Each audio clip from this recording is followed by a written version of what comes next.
Picture this. You walk into your store on a Monday morning and it's gone. A fire tore through the stockroom overnight and every last item is ash. Your insurance company asks one simple question. How much inventory did you lose? And here's the problem. You can't count it. There's nothing left to count. So, how do you put a dollar figure on a shelf you can't walk? Tonight, two tools that do exactly that. Estimate the inventory without ever counting a single item. And stay to the end, because both of them land on one cheat card you can screenshot, the gross profit method and the retail inventory method. By the end, you'll pull a reliable number out of thin air, the same way real accountants do after a fire, a flood, or a theft, or just when it's a quiet interim month, and stopping to count everything would cost more than it's worth. Let's learn to guess the shelf, on purpose, and get it right. So when do you actually reach for an estimate instead of a physical count? Three big ones. 1. Disaster, a fire, a flood, or a theft wipes out the goods, so there is literally nothing to count. 2. Interim statements. You report monthly or quarterly, and closing the store to count every item 12 times a year is expensive and slow. 3. A quick check. You want to test whether your records look reasonable without a full count. In all three, you need inventory for the balance sheet, but a count is off the table. Two methods answer the call: gross profit and retail. And one important note up front, write this down. Neither estimation method uses lower of cost or market. These are shortcuts to a cost figure, not a market test. Keep that in your back pocket. It's a classic exam trap. Method 1. The gross profit method. Here's the whole idea in one sentence. You work backward from the markup you usually earn. Think about it. Every year your business sells goods at a fairly steady profit margin. If you normally keep 40 cents of gross profit on every sales dollar, then 60 cents of every dollar is cost.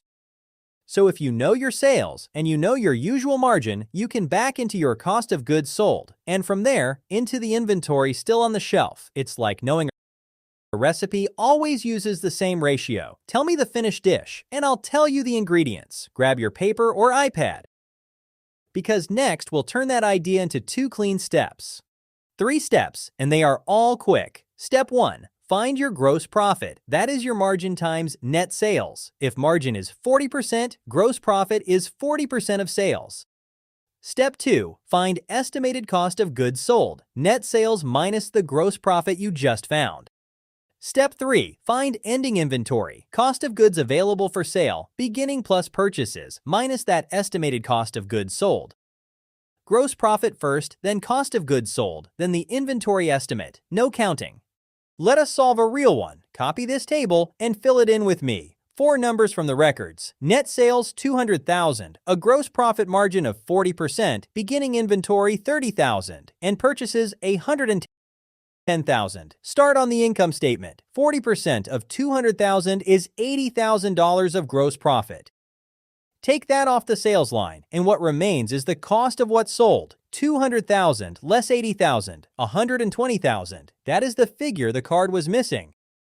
Now move to the card. $30,000 on the shelf at the start, $110,000 bought during the year, $140,000 of goods that could possibly have sold. Take away the $120,000 that did sell, and $20,000 is what should still be sitting there. $20,000 from 4 numbers you already had. Nobody walked an aisle.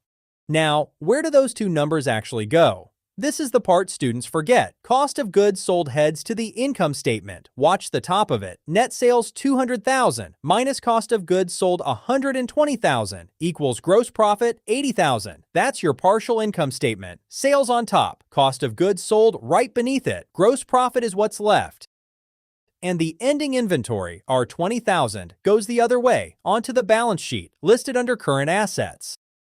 Same estimate, 2 homes, cost of goods sold is an expense on the income statement. Ending inventory is an asset on the balance sheet. 2 exits, no third door, exactly like the cost bucket you already know from parts 1 and 2 of this chapter.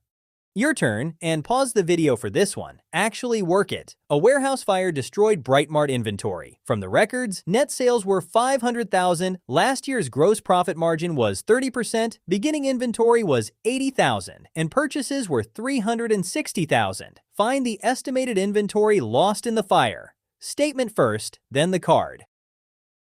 Here is the answer. 30% of 500,000 gives 150,000 of margin. So the goods that sold cost 500,000 less, that 350,000. 80,000 plus 360,000 is 440,000 available. Strip out the 350,000 that sold, and $90,000 is what the flames took. 90,000, the number the insurer gets, defensible from records alone.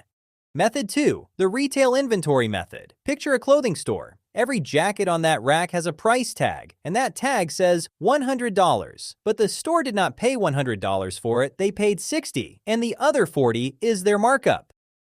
Now, here's the store's real problem. Their whole system runs on tags. The till records retail. The stock system counts retail. Walk the racks with a clipboard, and what you can add up is retail. But the balance sheet does not want retail, it wants cost, what the store actually paid.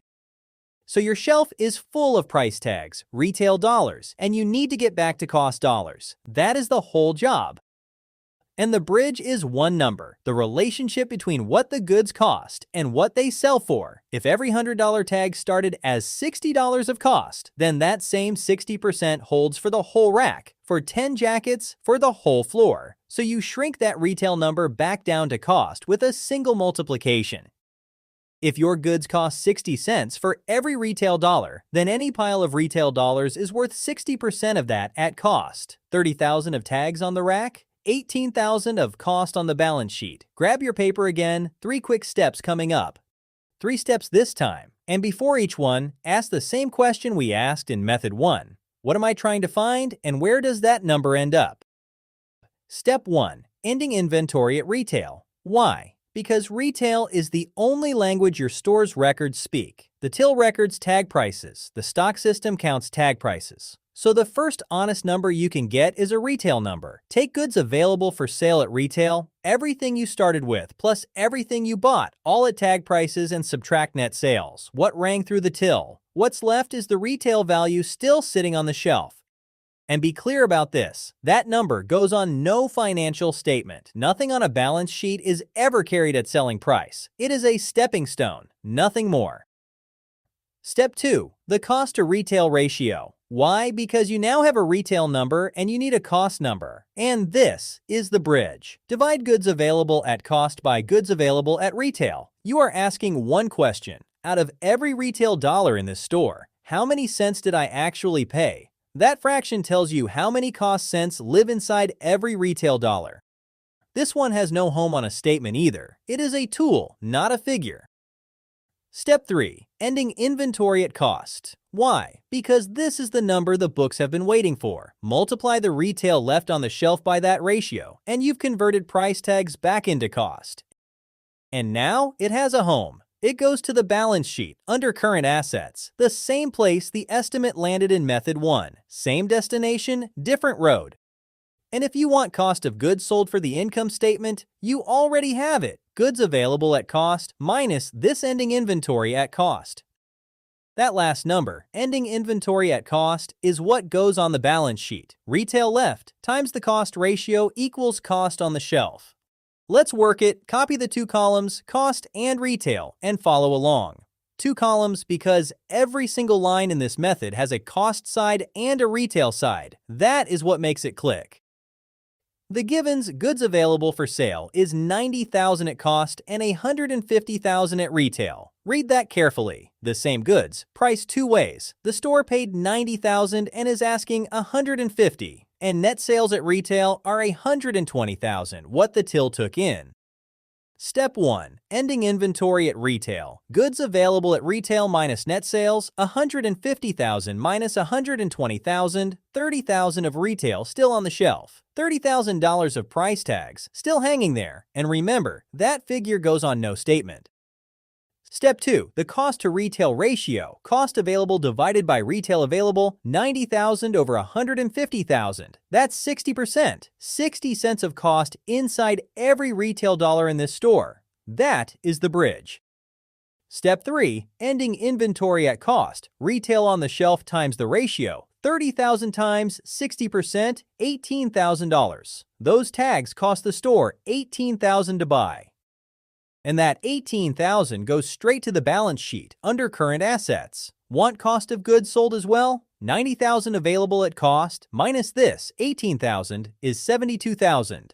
2 columns, 3 steps, both statements fed and not one item counted.